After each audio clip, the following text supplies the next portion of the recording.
Awesome. So again, welcome to MLK Uncut, our Uncut series, reading where do we go from here, chaos or community. And we are on an exciting part today where MLK is breaking down the components of Black Power, his thoughts on Black Power, and his thoughts on revolution. So I'm going to take a moment on my Facebook Live feed and I'm going to invite some people to join us.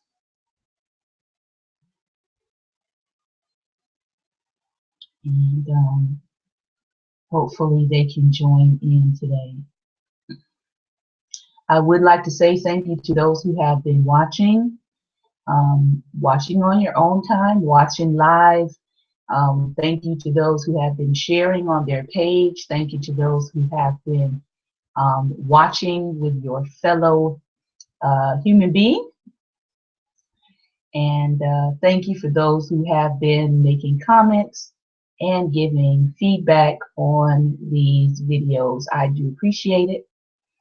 And that's what it's all about. So we are here to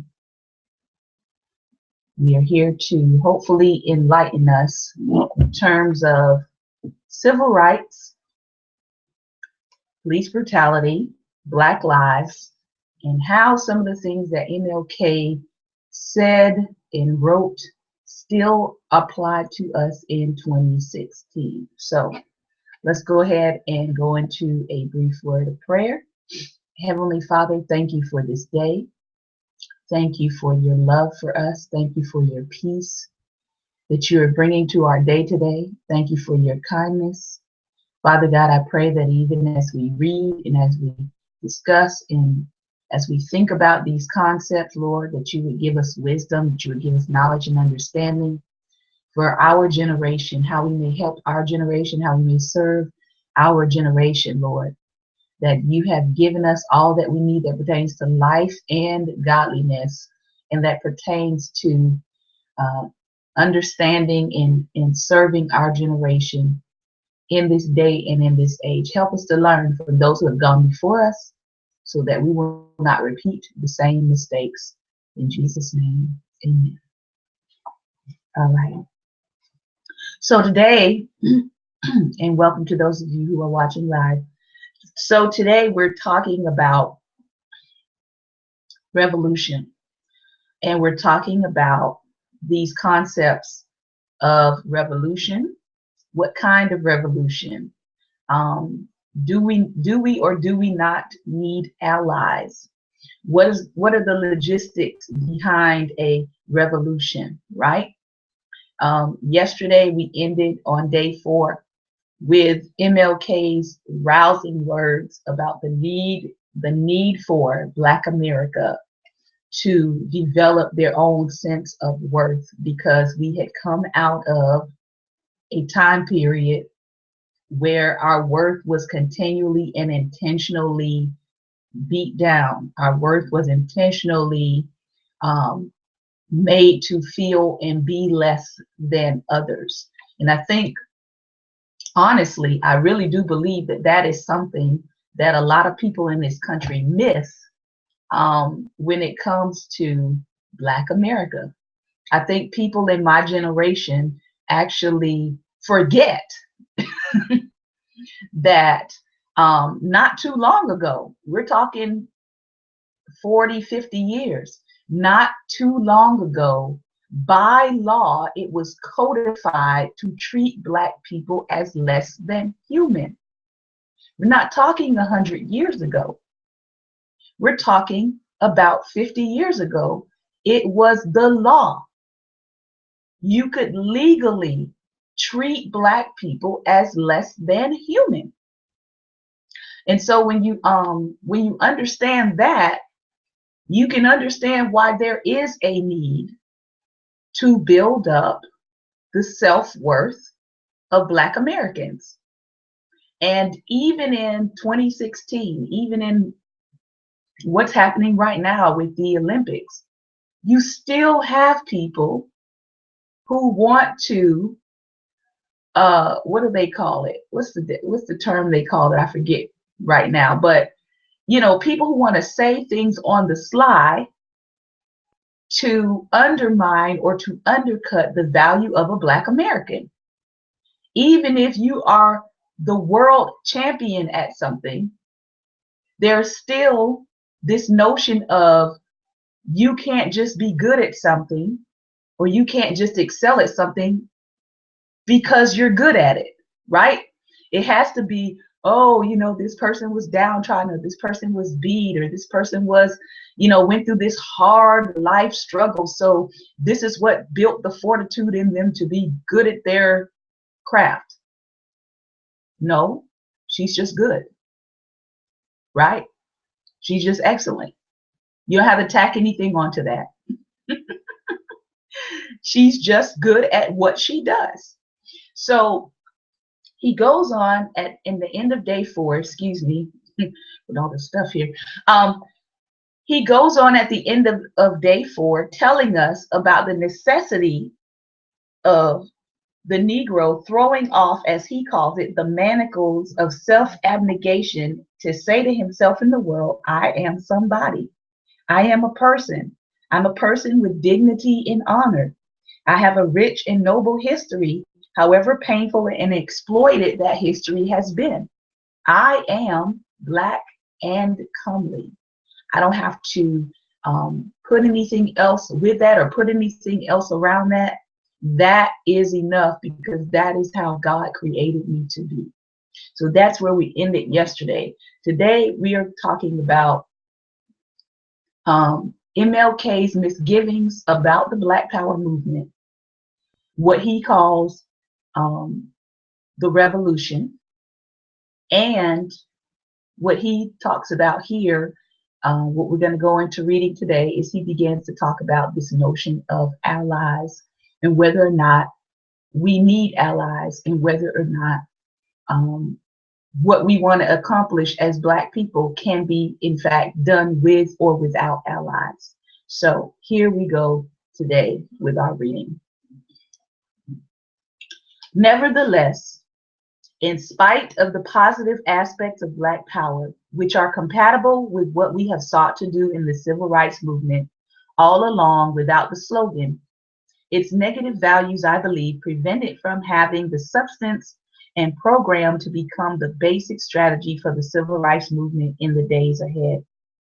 Beneath all the satisfaction of a gratifying slogan, Black power is a nihilistic philosophy born out of the conviction that the Negro can't win. It is, at bottom, the view that American society is so hopelessly corrupt and enmeshed in evil that there is no philosophy of salvation from within. Although this thinking is understandable as a response to a white power structure that never completely committed itself to true equality for the Negro, and a die-hard mentality that sought to shut all windows and doors against the winds of change, it nonetheless carries the seeds of its own doom. So one of the reasons why MLK is kind of against using Black power as a slogan to carry on the civil rights movement in the future is because he believed that it had a defeatist kind of mentality or defeatist kind of philosophy at the core and at the root of it. His understanding was that what prevents this slogan from being continuously used in the movement is that it has at the core of its premise that Black people can't win, that there's absolutely no possible way that American society can be redeemed, and that it's hopelessly corrupt. Now you have people today that really do feel that same way, that that asking or trying to work within this American societal system to gain equal rights for Black Americans, that it is completely hopeless, because they feel as though no matter what you try to do within the framework of this society, no matter what you try to accomplish, there's going to be someone within the structure trying to shoot down or trying to negate or trying to counteract what you're trying to do in terms of equal rights for Black Americans. So that's one of the problems that MLK had with using Black Power as a slogan. He goes on to say, before this country, virtually all revolutions have been based on hope and hate. The hope was expressed in the rising expectation of freedom and justice. The hate was an expression of bitterness toward the perpetrators of the old order. It was the hate that made revolutions bloody and violent. What was new about Mahatma Gandhi's movement in India was that he mounted a revolution on hope and love, and hope and non-violence. This same new emphasis characterized the civil rights movement in our country, dating from the Montgomery bus boycott of 1956 to the Selma movement of 1965. So here he goes on to say that all other previous revolutions had been based on hope and hate. And his idea was that you can't really go anywhere from hope and hate, right? But he says Mahatma Gandhi brings in, as we said earlier in the earlier teaching, that even Gandhi got his principle of nonviolent direct action from the teachings of Christ. So he's saying here that what made the difference in what Mahatma Gandhi was doing is that his revolution was one that came out of hope and love, not hope and hate. Hope and love, and hope and nonviolence. We maintain the hope while transforming the hate of traditional revolutions into positive nonviolent power. As long as the hope was fulfilled, there was little questioning of nonviolence. But when the hopes were blasted, when people came to see that in spite of progress, their conditions were still insufferable, when they looked out and saw more poverty, more school segregation, and more slums, despair began to set in. So, and it's interesting because even yesterday, somebody sent me a meme that I think it was based on just in general how Black communities, because remember, these Black communities were established through segregation and Jim Crow. So when a person says Black community or Black church and they don't seem to understand why we have Black churches in just predominantly Black communities, that tells me that they haven't studied history. That tells me that they're ignoring the conditions that led to separating whole groups and populations of people in this country. So it wasn't like we just said, hey, we want to go off and be by ourselves. It was law. It was codified that you people stay over here, we'll stay over here. You do your thing over here without very little help from the government, right? That's the whole point of equal rights for all, right? Equal supplies for all, equal conditions for all, equal resources for all. All of that came out of the fact that it was separate but unequal. So here, he's still talking about some of the same things that we're dealing with in 2016. The conditions that people live in are insufferable. They're looking out and they're seeing more poverty, more schools that may be integrated, but the treatment or the supplies or the resources going to those schools are still unequal. And they're seeing more slums. And he was saying that when you get these conditions, then despair begins to set in. And then you begin to doubt the policy of non-violent power, the power that comes by being non-violent. He goes on to say, unfortunately, when hope diminishes, the hate is often turned most bitterly toward those who originally built up the hope. In all the speaking that I had done in the United States before varied audiences, including some hostile whites, the only time that I have been booed was one night in a Chicago mass meeting by some young members of the Black Power movement. Yeah, I'm familiar with him. I went home that night with an ugly feeling. Selfishly, I thought of my sufferings and sacrifices over the last 12 years. Why would they boo one so close to them? But as I lay awake thinking, I finally came to myself, and I could not for the life of me have less than patience and understanding for those young people. For 12 years, I and others like me had held out radiant promises of progress. I had preached to them about my dream. I had lectured to them about the not too distant day when they would have freedom all here and now. I had urged them to have faith in America and in white society. Their hopes had soared. They were now booing because they felt that we were unable to deliver on our promises. They were booing because we had urged them to have faith in people who had too often proved to be unfaithful.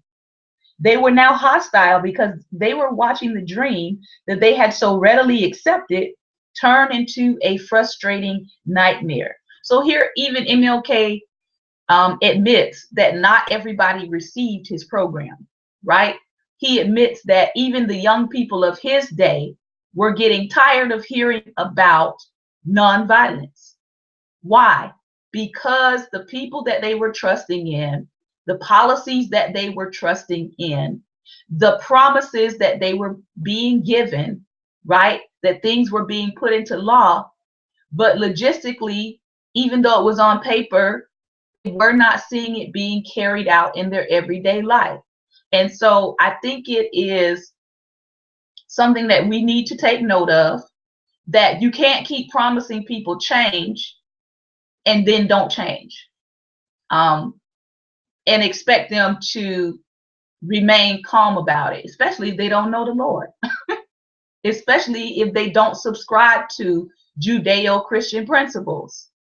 So he makes a very, very good point here, that these young people at a certain point, they didn't want to hear the message of nonviolence because they had watched people promise certain things within the law, and after 10 to 12 years, things were still, the conditions still were not changing. So I think we have to be realistic as to why people are justified in their anger, why people are saying enough is enough, why people are saying, listen, this, I don't want to do the whole peaceful route, because when I'm peaceful, you guys drag your feet about justice. That's basically what he's saying. So because these young people saw that the courts, that their local governments were dragging their feet about justice, they began to lose faith in the nonviolent movement. But here's what he goes on to say. But revolution, though born of despair, cannot long be sustained by despair. This is the ultimate contradiction of the Black Power movement. It claims to be the most revolutionary wing of the social revolution taking place in the United States, yet it rejects the one thing that keeps the fire of revolution burning, the ever-present flame of hope. When hope dies, a revolution degenerates into an undiscriminating catch-all for evanescent and futile gestures. Excuse me. The Negro cannot entrust his destiny to a philosophy nourished solely on despair, to a slogan that cannot be implemented into a program. And so one of his complaints about this Black Power movement is he's saying that it continually focused on despair. It continually focused on despair. And there's really no place to move from despair unless you have hope. If you're not giving people, if you're not moving people from despair or to the problem, from the problem to hope, it's hard to keep a philosophy, or it's hard to keep a movement going when the only thing people can see in front of them is despair. The only thing people can see in front of them is we're not going to make it. Like, we're doing this fighting, we're in the struggle, the struggle for equal rights, but at the backside of that, you're basically saying we're never going to get our rights. You're leaving people in a place of despair, is what he was saying. So, as he said here, the Negro's disappointment is real and a part of the daily menu of our lives. One of the most agonizing problems of human experience is how to deal with disappointment. In our individual lives, we all are too often distilling our frustrations into bitterness, or drowning ourselves in self-pity, or adopting a fatalistic philosophy that whatever happens must happen and all events are determined by necessity. These reactions poison the soul and scar the personality, always harming the person who harbors them more than anyone else. Remember, even the scripture says that deferred hope makes the heart sick. You begin to get weary and sickened if you have nothing to hope for, right? So this is what he's talking about here. But he says these reactions always harm the person who harbors them more than anyone else. The only healthy answer lies in one's honest recognition of disappointment, even as he still clings to hope, one's acceptance of finite disappointment, even while clinging to finite hope. So even in your struggle, even in the desire to change things, what he's saying is you've got to help people understand that you're going to encounter measures and levels of disappointment as you move forward in this movement. Some things are going to come that are going to disappoint you, but you shouldn't stay there. You shouldn't stay at the place of disappointment, but you should continue to move forward. And what he was saying is the Black Power movement does not make room for that kind of thought. All right, we're going to continue on. We Negroes who have dreamed for so long of freedom are still confined in a prison of segregation and discrimination. Must we respond with bitterness and cynicism? Certainly not, for this can lead to Black anger so desperate that it ends in Black suicide. Must we turn inward in self-pity? Of course not, for this can lead to a self-defeating Black paranoia. Must we conclude that we cannot win? Certainly not, for this will lead to Black nihilism that seeks disruption for disruption's sake. And so he points out three things that happens in these kinds of movements if you don't move to hope. You have an increase in Black suicide, which we in 2016 have actually seen in our generation. There's an increase in suicide. Because if I can't see hope, if I can only see despair in front of me, if I feel like we're never going to have the equality that we need in this society, then it leads people to hopelessness. So he says here very frankly, it can lead you to an anger so desperate that you wind up killing your own self. Black suicide. It can lead you to pity so deep that you began to have paranoia about everything. So even in terms of making progress, you start seeing everybody and everything as the enemy, including other Black people who are trying to help you. Right? Or the third thing, you become a person who just wants destruction for destruction's sake. You just start tearing up stuff. You just start burning up stuff. You just start just doing reckless and destructive things just for the sake of destruction. because you no longer are operating from the base of hope. You're operating from the base of despair. So these are things that MLK warned us about, getting into a movement that only has despair leading it.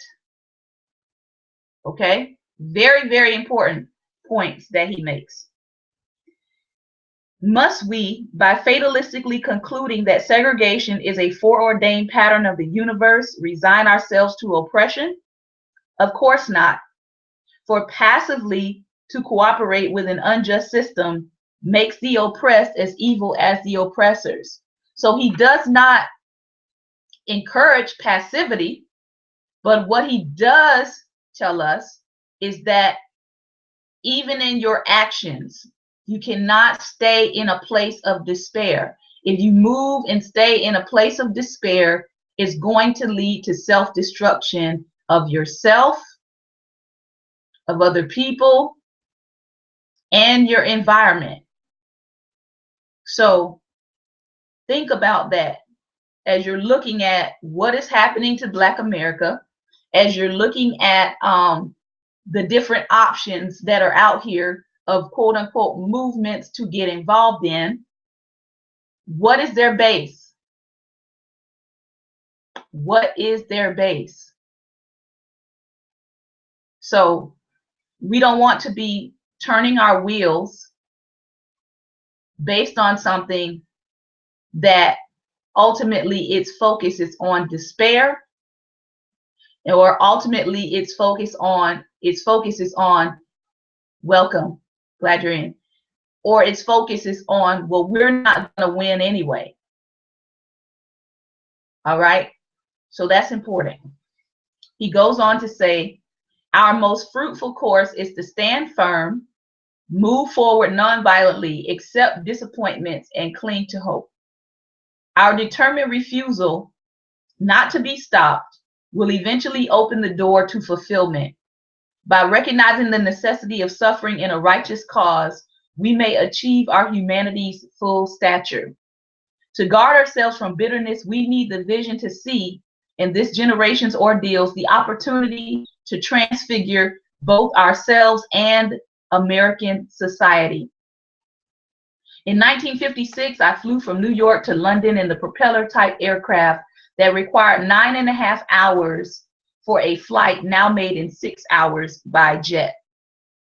Returning from London to the United States, the stewardess announced that the flying time would be 12.5 hours. The distance was the same. Why an additional 3 hours? When the pilot entered the cabin to greet the passengers, I asked him to explain. You must understand about the winds, he said. When we leave New York, a strong tailwind is in our favor. But when we return, a strong headwind is against us. Then he added, don't worry. These 4 engines are capable of battling the winds. In any social revolution, there are times when the tailwinds of triumph and fulfillment favor us, and other times when strong headwinds of disappointment and setbacks beat against us relentlessly. We must not permit adverse winds to overwhelm us as we journey across life's mighty Atlantic. We must be sustained by our engines of courage in spite of the winds. This refusal to be stopped, this courage to be, this determination to go on in spite of is the hallmark of any great movement. The Black Power movement of today, like the Garvey Back to Africa movement of the 1920s, represents a dashing of hope, a conviction that of the inability of the Negro to win, and a belief in the infinitude of the ghetto. While there is much grounding in past experience for all these feelings, a revolution cannot succumb to any of them. Today's despair is a poor chisel to carve out tomorrow's justice. Listen to that. Today's despair is a poor chisel to carve out tomorrow's justice. Think about it. Here it is. it is almost like we are at this stage again. We are at this time again, right? The question of, can we win, or will we always be on the losing side in American society? That's really where Black America, especially ages 18 to 35, that's where we are. We're now asking the question,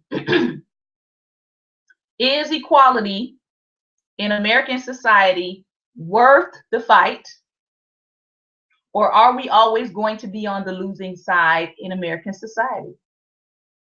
Are we going to be satisfied with tokenism, with certain people surviving and certain people making it? Or are we going to pull together as a people group and as a community and help the other 90% who, as MLK said yesterday, are drowning in the backwater of these horrible living conditions? So that's where we are today. We as a people have to answer that question. Nobody can answer that for us. Black power, he says, is an implicit and often explicit belief in Black separatism. Notice that I do not call it Black racism. It is inaccurate to refer to Black power as racism in reverse, as some have recently done. Racism is a doctrine of the congenital inferiority and worthlessness of a people. While a few angry proponents of Black power have in moments of bitterness made wild statements that come close to this kind of racism, the major proponents of Black power have never contended that the white man is innately worthless. Yet behind Black power's legitimate and necessary concern for group unity and Black identity lies the belief that there can be a separate Black road to power and fulfillment. Few ideas are more unrealistic. There is no salvation for the Negro through isolation. And I want to point out here, if you believe in eternity the way Judeo-Christians believe in eternity, there's no isolation for you in eternity either.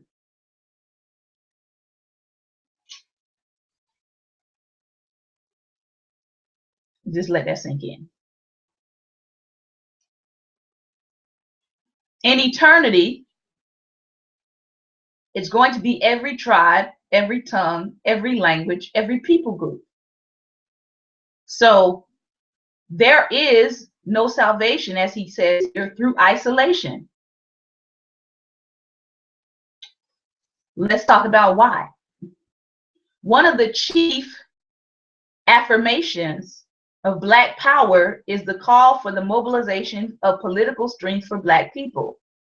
But we do not have to look too far to see that effective political power for Negroes cannot come through separatism. Granted that there are cities and counties in the country where the Negro is in a majority, but they are so few that concentration on them alone will still leave the vast majority of Negroes outside the mainstream of American political life. Out of the 80-odd counties in Alabama, for example, the state where SNCC sought to develop an all-Black party, only 9 have a majority of Negroes. Even if Blacks could control each of these counties, they would have little influence in overall state politics and could do little to improve the conditions in the major Negro population centers of Birmingham, Mobile, and Montgomery. There are still relatively few congressional districts in the South that have such large Black majorities that Negro candidates could be elected without the aid of whites.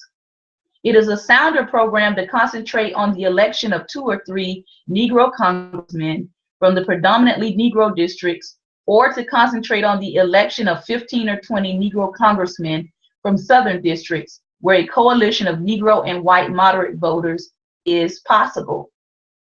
Any program that elects all Black candidates simply because they are Black and rejects all white candidates simply because they are white is politically unsound and morally unjustifiable. So here, MLK and I would certainly agree that you can't just put together a political party of people just because they're black. We see what happened. I won't get into that, about electing somebody to the highest office in the land just because they're black, because a lot of people did that. As he said, this is a politically unsound move to just elect candidates simply because they are black, right? It is true that in many areas of the South, Negroes must still elect Negroes in order to be effectively represented. SNCC staff members were eminently correct when they point out that in Lowndes County, Alabama, there were no white liberals or moderates and no possibility for cooperation between the races at the present time. But the Lowndes County experience cannot be made a measuring rod for the whole of America. The basic thing in determining the best candidate is not in his color, but in his integrity. So for those of you who are coming in, we are reading from Where Do We Go From Here? Chaos or Community. MLK is saying here that we need candidates of integrity who will represent people of color. Whether they're people of color or not, you want candidates who are going to represent the best interests of your community. All right? Black power alone, he says, is no more insurance against social injustice than white power. Negro politicians can be as opportunistic as their white counterparts if there's not an informed and determined constituency demanding social reform. So he's basically saying a black politician can be just as bad as a white politician if they're not committed to your community. I think we see plenty of evidence of that, right? So he's saying if you're going to have a political party that represents Black America, it can't just consist of black candidates. It needs to be based around the integrity of the person, the character of the person who is committed to helping the black community. Very simple, very plain. Exactly. Integrity over color to represent communities of color. Black power does not envision or desire this kind of program. So that's what he's saying. What is most needed is a coalition of Negroes and whites that will work to make both major parties truly responsive to the needs of the poor. Just as the Negro cannot achieve political power in isolation, neither can he gain economic power through separatism.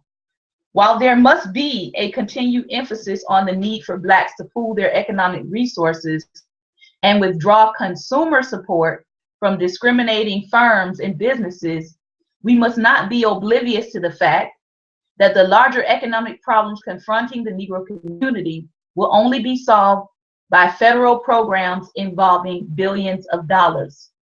One unfortunate thing about Black power is that it gives priority to race precisely at a time when the impact of automation or technology and other forces have made the economic question fundamental for blacks and whites alike.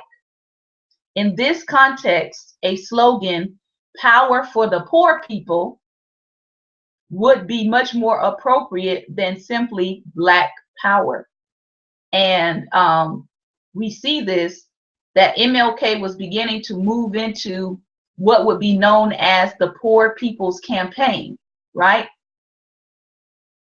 He was concerned that if you just stayed on the emphasis of Black power, that people would not see the larger problem, that it was the poor who were being affected all around. It wasn't just Black people, but it was about poor people being affected nationally. Okay, so again, in this context, he says, if you're talking about power, we really should be proclaiming power for poor people as just opposed to Black power, because those are the people that were being affected.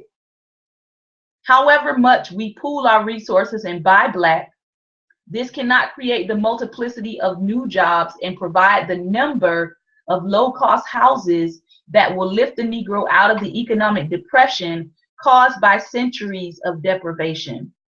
Neither can our resources supply quality integrated education. All of this requires billions of dollars, which only an alliance of liberal labor civil rights forces can stimulate.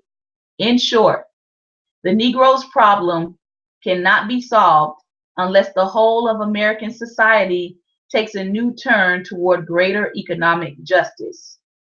In a multiracial society, no group can make it alone.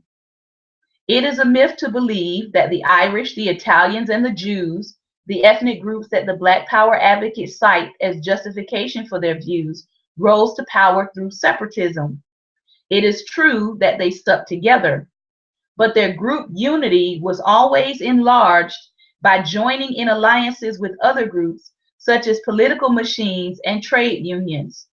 To succeed in a pluralistic society, and an often hostile one at that, the Negro obviously needs organized strength, but that strength will be only effective when it is consolidated through constructive alliances with the majority group. Those proponents of Black Power who have urged Negroes to shun alliances with whites argue that whites as a group cannot have a genuine concern for Negro progress. Therefore, they claim the white man's main interest in collaborative effort is to diminish Negro militancy and deflect it from goals. Undeniably, there are white elements that cannot be trusted, and no militant movement can afford to relax its vigilance against half-hearted associates or conscious betrayers. Every alliance must be considered on its own merits. Negroes may embrace some and walk out on others where their interests are imperiled. Occasional betrayals, however, do not justify the rejection of the principle of an alliance. So what he's saying is, there were some people in the Black Power movement that said, I don't trust any white people. I don't trust them. They don't have our best interests at heart. And some of them are only trying to join us to deflect from our actual goals. So MLK basically says, sure, there are people, there are white people that cannot be trusted. There are white people that do not have your best interests at heart. But he basically goes on to say here that I don't expect you to join alliances with people who don't have your best interests at heart. I do expect you to walk away from alliances that are not healthy for the Black community. But at the same time, you cannot justify rejecting all alliances because, again, you live in a multicultural and pluralistic society. You're not an island to yourself. That's what he's getting at. You're not an island to yourself. There is a need to form healthy alliances with other people. Stick together. Focus on the goal of the betterment of your people, but don't reject people who can actually help you. That's what MLK was saying. The oppression of Negroes by whites has left an understandable residue of suspicion. Some of this suspicion is healthy and appropriate in safeguarding your goals. An excess of skepticism, however, becomes a fetter. It denies that there can be reliable white allies, even though some whites have died heroically at the side of Negroes in our struggle, and others have risked economic and political peril to support our cause. The history of the movement reveals that the Negro-white alliances have played a powerfully constructive role, especially in recent years. While Negro initiative, courage, and imagination precipitated Birmingham and Selma confrontations, Negroes alone would have been insufficient to move Congress and the administration without the weight of the aroused conscience of white America. In the period ahead, Negroes will continue to need this support. Here's the reality. Here's the reality. 10% of the population, and now I believe it's about 14%, 10% of the population cannot, by tension alone, induce 90% of the population to change a way of life. That's why you need allies. MLK is saying, be realistic here. Look at your numbers in this country and in this nation. 10% is not going to, just by tension alone, convince 90% that there needs to be change. You need allies. You need allies. Now, people love to say that MLK was a dreamer, but MLK was also a thinker, organizer, and pragmatist when it came to actually looking at how successful you would be in a campaign. Okay? Within the white majority, there exists a substantial group who cherish democratic principles above privilege and who have demonstrated a will to fight side by side with the Negro against injustice. Another and more substantial group is composed of those having common needs with Black people who will benefit equally with him in the achievement of social progress. There are, in fact, more poor white Americans than there are Negro. Their need for a war on poverty is no less desperate than the Black man's. In the South, they have been deluded by racial prejudice and largely remain separated from common action. Ironically, by taking this posture, they have been fighting not only against the Black person, but themselves. Yet there are already signs of change. Without formal alliances, Negroes and whites have supported the same candidates in many electoral coalitions because each sufficiently served his own needs. The ability of Negroes to enter alliances is a mark of our growing strength, not of our weakness. In entering an alliance, the Negro is not relying on white leadership or ideology. He is taking his place as an equal partner in a common endeavor. Negroes must shun the very narrow-mindedness that in others has so long been the source of our own afflictions. We have reached a stage of organized strength and independence to work securely in alliances. History has demonstrated with major victories our effectiveness, wisdom, and soundness of a Negro and white alliance. The cooperation of Negro and white based on the solid ground of honest conscience and proper self-interest can continue to grow in scope and influence. It can attain the strength to alter basic institutions by democratic means. Negro isolation can never approach this goal. In the final analysis, the weakness of Black power is its failure to see that the Black man needs the white man and the white man needs the Black man. However much we may try to romanticize the slogan, there is no separate path to power and fulfillment that does not intersect with white paths. And there's no separate white path to power and fulfillment short of social disaster that does not share that power with Black freedom and human dignity. We are bound together in a single garment of destiny. The language, the cultural patterns, the music, the material prosperity, and even the food of America are an amalgam of Black and white. James Baldwin once related how he returned home from school and his mother asked him whether his teacher was colored or white. After a pause, he answered, "She is a little bit colored and a little bit white." This is the dilemma of being a Negro in America. In physical as well as cultural terms, every Negro is a little bit colored and a little bit white. In our search for identity, we must recognize this dilemma. Every man must ultimately confront the question, who am I, and seek to answer it honestly. One of the first principles of personal adjustment is the principle of self-acceptance. The Negro's greatest dilemma is that in order to be healthy, he must accept his ambivalence. The Negro is the child of two cultures, both Africa and America. The problem is that in the search for wholeness, all too many Negroes seek to embrace only one side of their nature. Some, seeking to reject their heritage, are ashamed of their color, ashamed of black art and music, and determine what is beautiful and good only by the standards of white society. They end up frustrated and without cultural roots. Others seek to reject everything American and to identify totally with Africa, even to the point of wearing African clothes.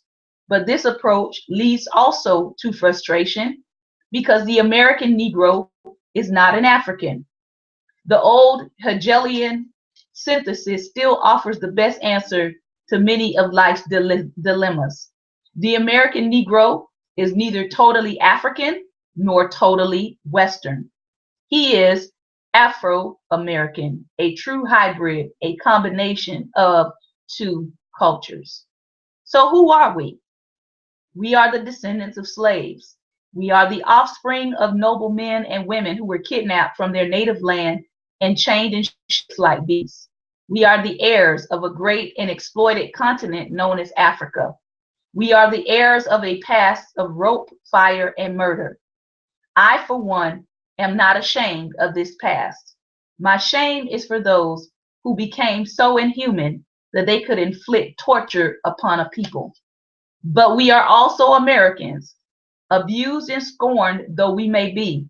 Our destiny is tied up with the destiny of America. In spite of the psychological appeals of identifying only with Africa, the Negro must face the fact that America is now his home, a home that he helped to build through blood, sweat, and tears. Since we are Americans, the solution to our problem will not come through seeking to build a separate Black nation within a nation, but by finding that creative minority of the concern from the apathetic majority, and together moving toward that colorless power that we all need for security and justice. In the first century, Cicero said, "Freedom is participation in power." Negroes should never want all the power because we would deprive others of their freedom. By the same token, we can never be content without participation in power. America must be a nation in which its multiracial people are partners in power. This is the essence of democracy toward which all Negro struggles have been directed since the distant past when he was transplanted here in chains. So MLK goes on to make a point that many people are overlooking, which I believe is a very good point. Your destiny is tied into what happens to this country, whether you like it or not. You're born here. As Dr. Claude Anderson would say, you're the only non-immigrant people group here. But a part of what makes America America is our contributions to it. So no, when someone tells you to go back to Africa, you shouldn't just say, "Where's my plane ticket?" or "Are you paying for me to go back?" But you should also point out the fact that without Black labor, there would be no America. Without Black inventions, there would be no America. Without the system of peonage, there would be no industrial revolution. Without slavery, there would be no Wall Street. So one of the things that he points out in closing here is that Black America really is a hybrid of our past, right, our heritage, and what our ancestors have accomplished while they have been in this country. So we are in a different position than just being African. We have as much right, we have as much stake in the ground as any other people group does, because of blood, sweat, in tears. And free labor that was given, that was forced upon our ancestors to quote unquote make this country great. So that is our reading for today. I want you to think about what MLK has said. He makes his case very detailed about why you just can't stay at the slogan of Black Power. That's what today's reading was about. Tomorrow, we're going to talk about violence and liberation. That's going to be our topic tomorrow. Violence and liberation. And those two things in terms of the Black Power movement. He spends a lot of time dealing with the notion of Black Power and the Black Power movement and understanding what are some of the underlying dilemmas. So I hope that this reading has been helping you to think about these concepts, even in 2016, where we are, what are we involving ourselves in, what are the movements really about, making sure that we are a part of the solution and not a part of the problem. So thank you all again for tuning in. Thanks for joining us. And I hope that you have a great and wonderful day. Remember, if you want to go back to the past viewings, if you missed any of those, you can follow the hashtag online, Facebook Live, Chaos or Community. If you click on that hashtag, it will take you to our previous videos. Again, thank you so much for watching live. Please share on your page and have a great day.